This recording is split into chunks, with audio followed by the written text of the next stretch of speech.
तो स्टूडेंट खुद भी तो अप्लाई करके बाहर जा सकते हैं, तो अक्सर स्टूडेंट्स के माइंड में ये भी आता है कि जी प्रोसेस का क्या है, हम खुद कर लेंगे। आप उसके अंदर क्या एडिशन वैल्यू क्या आप प्ले करते हो? बेसिकली एज़ अ कंसल्टेंट हुँ। आपका क्या रोल है स्टूडेंट के वीज़ा में? देखिए स्टूडेंट नो डाउट जो है ना खुद से भी कर लेता है और कर भी सकता है, ऐसा नहीं है नहीं कर सकता। लेकिन ये है कि वो मतलब अगर उसको किसी जगह पे समझ नहीं आ रही, मोस्टली स्टूडेंट्स को पता होता है कि जी हमने यूनिवर्सिटीज़ कौन-सी लेनी है, प्रोग्राम कौन-से लेने हैं, क्योंकि उसका ऑनलाइन जो है ना उनको पता भी होता है। मतलब यूनिवर्सिटीज़ के भी पोर्टल नज़र आ जाते हैं, उसके अंदर अप्लाई भी कर लेते हैं।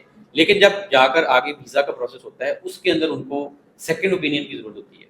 मतलब जी कि फाइनेंशियल डॉक्यूमेंट्स या आपके टैक्स रिटर्न कैसे बनने हैं, आपकी चीज़ें कैसे पूरी होनी है, कोई आपका मतलब आपने अपना एसओपी वगैरह कैसे लिखना है, अगर आपको कोई स्पॉन्सर कर रहा है तो उसकी स्टेटमेंट कैसे होगी, क्योंकि अगर आपने यहाँ पर एक छोटी-सी भी गलती कर दी तो आपकी सारा जो प्रोसेस है वो ज़ाया हो जाएगा और आपको कोई फ़ायदा नहीं होगा।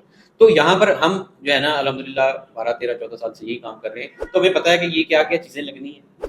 एक्सेप्टेंस लेने की हद तक तो 70-80% स्टूडेंट कर सकता है। जो अगला प्रोसेस है ना वो मोस्टली स्टूडेंट्स को मुश्किल आता है। हमारे पास बहुत सारे स्टूडेंट एक्सेप्टेंस लेने के बाद भी आते हैं कि ये एक्सेप्टेंस आ गया, अब हम आपके साथ आगे वीज़ा का प्रोसेस करना चाहते हैं, तो हम वहाँ से भी लेके स्टूडेंट्स को आगे चलते हैं।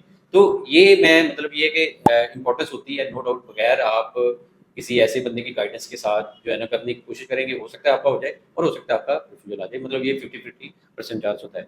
बाकी जहाँ पर हमारी मतलब कॉस्ट मैटर करती है, देखिए अगर मैं आपकी बात करूँ ना कि जो है अगर आपका 5 लाख का एक्सपेंस आ रहा है टोटल, मतलब आपका जो है आपका सारी चीज़ों में अंदर, तो उसके अंदर हमारा एक्सपेंस 1/5 होता है। मतलब 1 लाख तक का मैक्सिमम हमारा एक्सपेंस होता है। बाकी जो 4 लाख होगा वो उसकी डॉक्यूमेंटेशन ये इन चीज़ों के अंदर होगा। तो इसलिए हमारी फीस ही नहीं होती, मतलब 5 लाख की अगर मैं बात कर रहा हूँ, तो 5 लाख हमारी फीस नहीं है, उसके अंदर हमारे फीस का पोर्शन एक 1/5 वाला होगा, मतलब 1 लाख हो सकता है मैक्सिमम।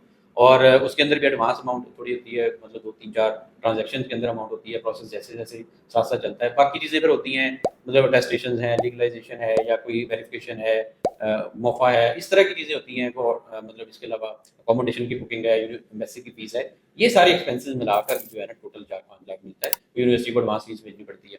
तो ये चीज़ें जो है ना, इसलिए स्टूडेंट ये कहना कि यार आप थोड़े से पैसों के लिए बाकी सारे आपके लगने ही लगने हैं। अल्टीमेटली अगर आप 5 लाख लगा रहे हो तो 4 लाख तो आपका लगेगा।